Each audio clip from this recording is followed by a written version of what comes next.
Hello everyone, greetings from Story Corner at Bookmine, and I'm Sudha Umashanker, and I'm very happy to share with you today the story of Shani Dev, also known as the Shanaishara, the ruling deity of planet Saturn, one of the most feared planets among the nine. Shani Dev is the son of Surya, the sun god, and Chaya, his consort. Chaya meaning shadow. And he is also known as the god of justice and the Karmaphal daata, which means he rewards people with good for their good deeds and bad for their bad deeds. Now, Surya Dev assigned two important tasks to two of his sons, Shani Dev and Yama.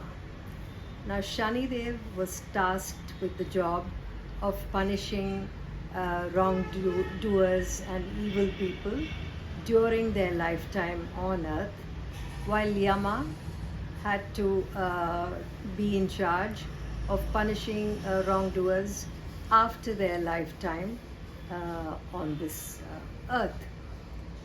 Now, because Shani Dev was in a position of power and he was constantly meting out punishment to those who deserved the same, he became one of the most feared planets.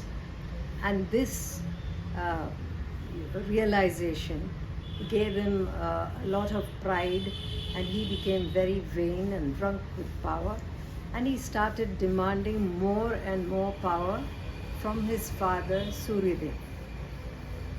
Surya Dev cautioned him and said that this would ultimately lead to his downfall, but Shani Dev was not in any mood to heed his father's words. So a very upset Surya Dev went to Lord Shiva and told him about his situation. And Lord Shiva assured him, he said that Shani Dev would mend his ways eventually. And he offered to go and speak to him.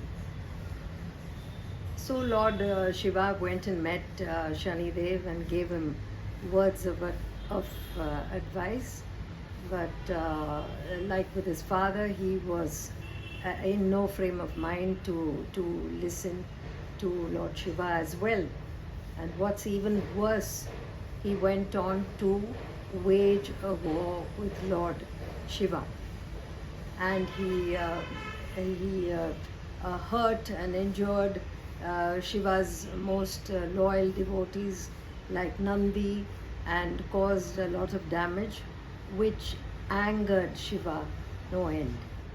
So he took out his trident and flung it at Shani Dev and knocked him down, and Shani Dev fell down unconscious. Now when his father Surya Dev heard of this, he came rushing to the spot and beseeched Lord Shiva and said, "I only asked you to teach him a lesson. I don't want you to kill him." So Shiva was touched, and he looked at Shani Dev with a lot of compassion and stroked his face, and Shani Dev opened his eyes and begged to be forgiven for whatever he had done. So Lord Shiva immediately said that we all make mistakes, but once a person realizes and repents for his mistakes, there is always the possibility of turning over a new leaf. So he accepted his apologies and forgave Shani Dev, and from then on Shani Dev became an ardent loyalist of Lord Shiva, and whatever job that he was given by Lord Shiva was carried out with utmost sincerity. Now there's another story about Shani Dev, which is about his glance. And it is believed that whenever Shani Dev casts his glance on any person or even deva or deity, they are bound to fall on bad times. And do you know why this is so? This was because of a curse that was given to him by his second wife, Damini. Now, Shani Dev, from very early on in life, was an ardent devotee of Krishna and was constantly meditating on Lord Krishna. And this carried on even after he was married. And so one day when Damini approached him for something, she found him totally engrossed and lost in meditation. So she was naturally very upset, and she cursed him and said, from now on, your eyes will always be downcast.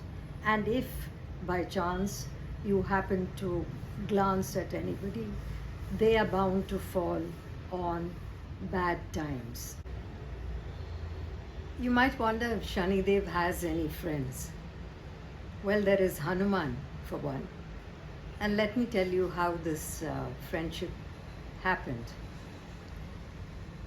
Now, when Ravan was the king of Lanka, he grew very vain and proud because he had received a number of boons.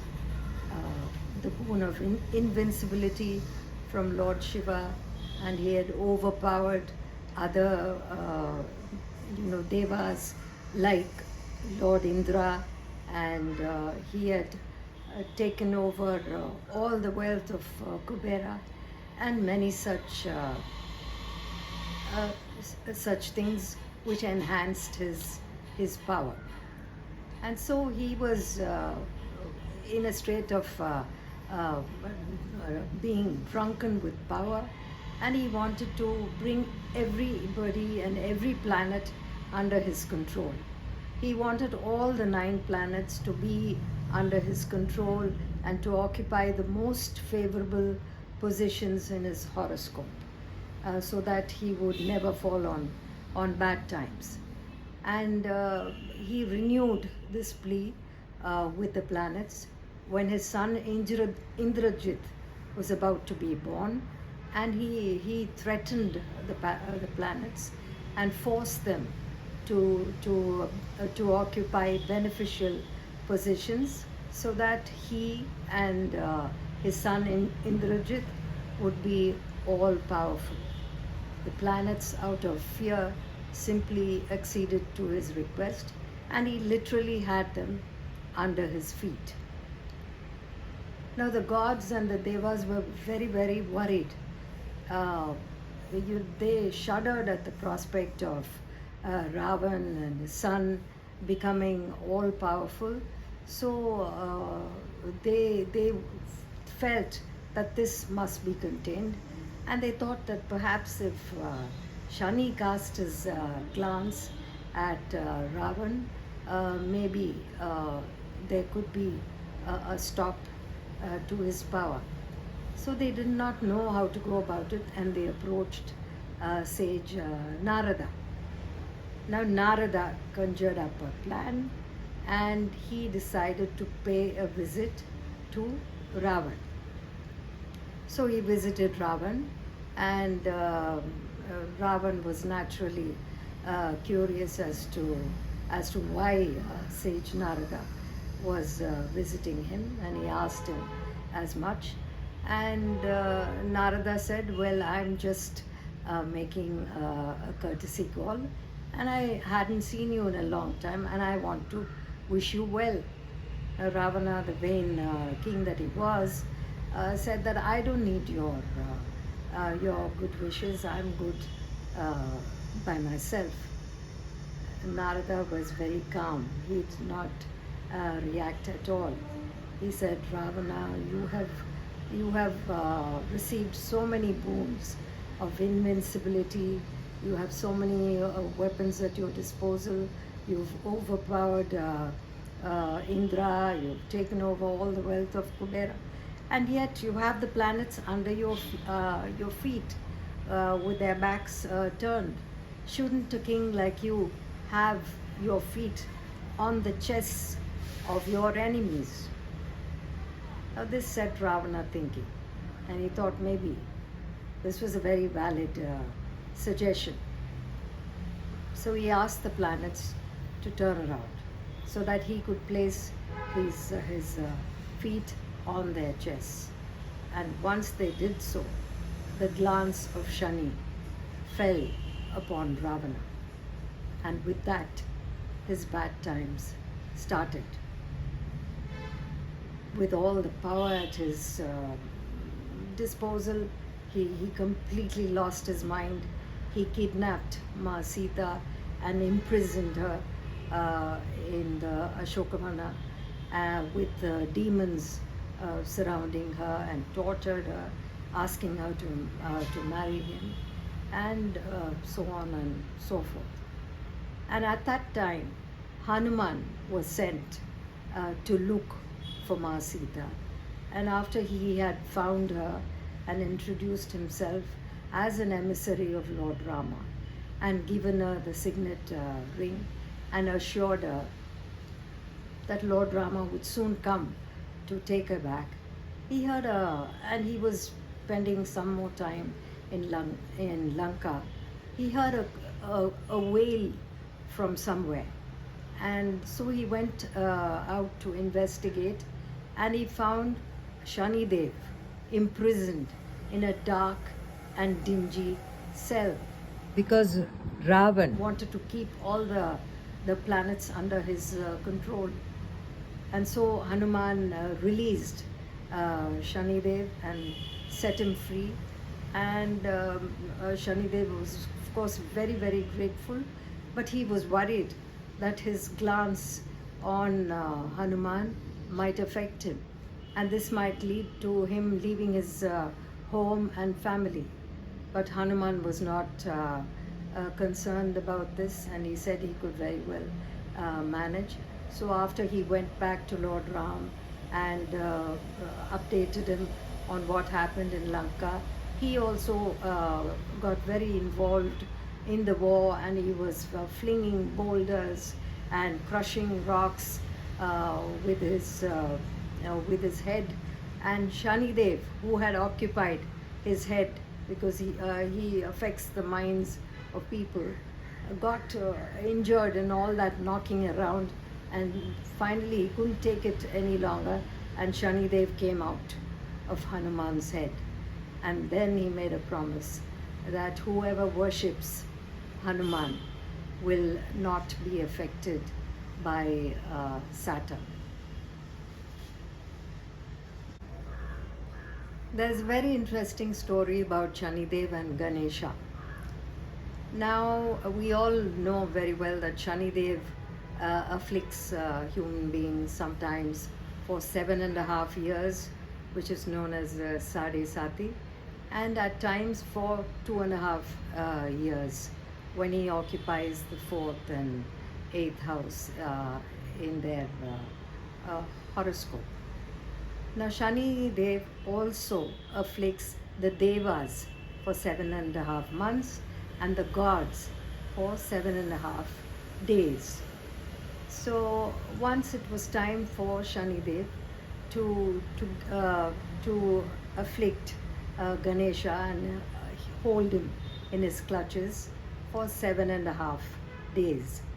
So he visited Lord Ganesha and said, it is now my turn to keep you in my clutches for 7.5 days, so I request your permission to do so.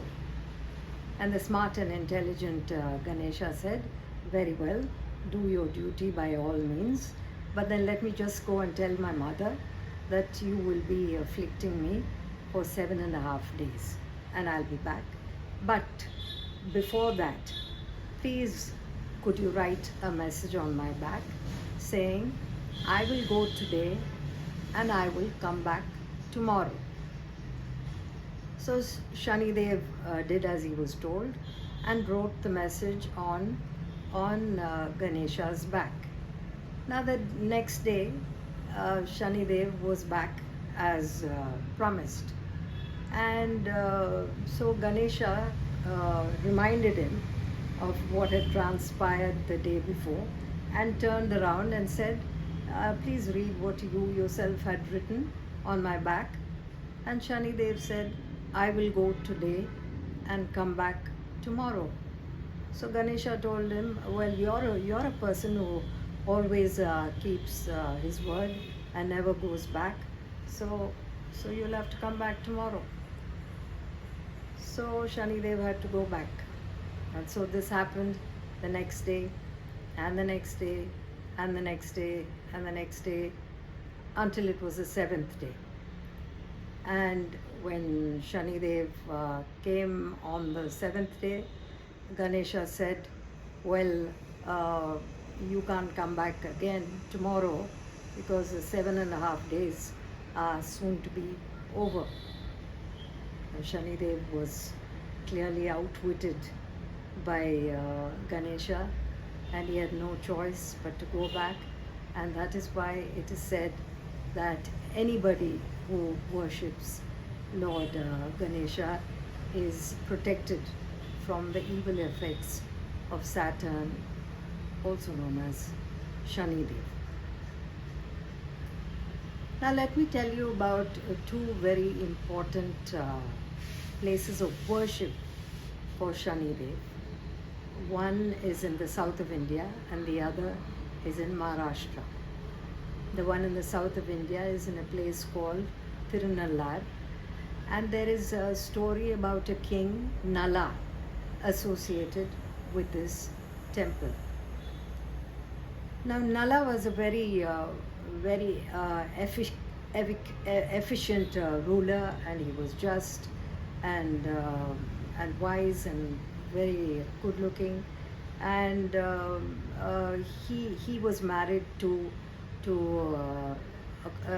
Damayanti, a very beautiful princess of another neighboring Vidarbha.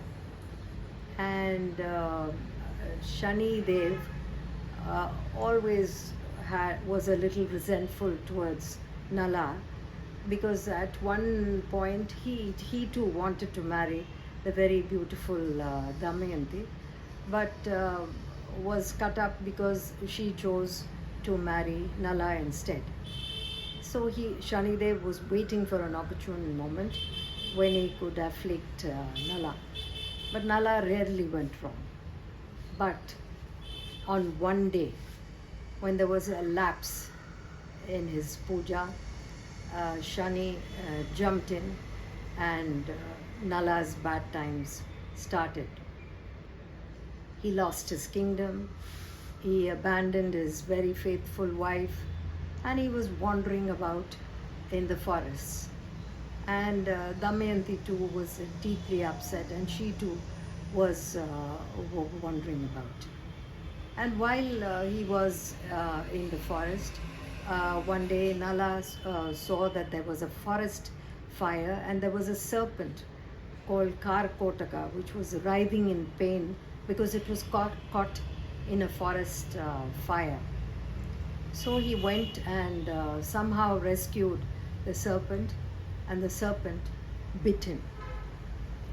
The serpent then explained that there was a reason for the serpent biting him, and it would ultimately lead to his own good. And the moment the serpent bit him, Nala turned into a dwarf and a dark and ugly figure. But the serpent also gave him his skin, and upon donning the skin, Nala could at will regain his original form. So having received this, Nala continued his sojourn in the forest. Karkotaka had also told him to go and meet the king Rituparna and learn some tricks that he could employ in the game of dice, which is what led to his loss of his kingdom to the ruler of Nishada. So he carried on, and then he came to be in the employ of King Rituparna. The king was very impressed by Nala's horsemanship skills and his many other talents. And so while he was in his employ, Damayanti was also wandering around, and then she saw a caravan full of travelers, and they were very friendly towards her, and they promised to take her to the nearby city. But unfortunately, a mad elephant came and killed all of them, but it refused to harm Damayanti. And finally, she found her way to Chedi, a nearby city, and the queen of Chedi took an immense liking for Damayanti, this beautiful woman, and took her as her maid. Now, while she was there, some emissaries from her father's kingdom, Vidarbha, came there looking for Nala and Damayanti, and they immediately recognized Damayanti. And so the queen of Chedi sent her back to Vidarbha with a royal escort. Presumably, she was taken in the chariot that was driven by Nala, who had a different name by then. And Damayanti was touched, and she was struck by the skills of this charioteer, and she observed him closely to see if he could be Nala by any chance. And she was also looking for other signs, because Nala, as you know, was a very good, was a culinary expert. His culinary skills were legendary. So as she was, very vigilant and looking for signs, Nala happened to don the snake skin, and he got back his original form. And then they went back to their kingdom, and using all the skills that he had learned from King Rituparna, the tricks to win in the game of dice, he went and retrieved his kingdom from the ruler of Nishada, King Pushkar, and slowly life was limping back to normal, but still he was experiencing the effects of Shani Dev. And that was when sage Bharadwaj advised him to go to Tirunallar and take a dip in the Brahma Tirtha there, which is what Nala did. And once he did it, he gained his peace of mind, and all his troubles slowly vanished. He then constructed another tank, which was called the Nala Tirtham, and many devotees take a dip in both these tanks in Tirunallar to ward off the effects of Shani Dev. There's one last story with which I will conclude. That is the story of Shani Shignapur, which is another very famous pilgrimage site for Lord Shani Dev. It is also known as the village without doors, or the temple without doors, because the people in that village believe that Shani Dev, being the god of justice, will take care of them and prevent any kind of criminal activity. Now, once upon a time, a shepherd came upon a black stone, and a rod that he was holding accidentally pierced the black stone, and the stone began to ooze blood. Now, the villagers who were there were completely shocked and taken aback by this sight, and they did not know what to do. And that very night, Lord Shani Dev appeared in the dream of a very devout villager and told him that it was he who was in that black stone, and that he could be worshipped in a place without any roof, open to the sky. So to this day, that black stone in Shani Shignapur is venerated and worshipped in an open to sky temple with till oil dripping from a brass pot above it. And being the Lord of Justice, people flock to this place to get justice for all of their problems. So there are many other temples for Shani Dev. There's one in Madhya Pradesh. It is said that when Hanuman released Shani Dev in Lanka and flung him, he landed there. There's one in Delhi, of course, but I'll save all those stories for another day. I will just end with this very meaningful sloka for Shani Dev, which goes Neelanjana Samapasam Raviputram Yamakrajam Chaya Martanda Samputam Tam Namami Shaneshwaram. Forgive my Sanskrit pronunciation. I'm not a Sanskrit expert, but I will tell you the meaning of this chant. It says somebody, Neela, somebody who's blue and who is resplendent like Neelanjana, like a blue mountain. Neelanjana Sama Basam, whose Sama is equal, who has the resplendence of a blue mountain. Neelanjana Samapasam Raviputram, the son of the sun god. Raviputram Yamakrajam, the brother of Yama. Chaya Martanda Samputam. Chaya is his mother, and Chaya and sun god are his parents. And Chaya Martanda Samputam Tam Namami Shaneshwara. I worship this slow moving planet, Shani Dev. So with this prayer, I hope that Lord Shani Dev blesses all of us. Thank you for listening in.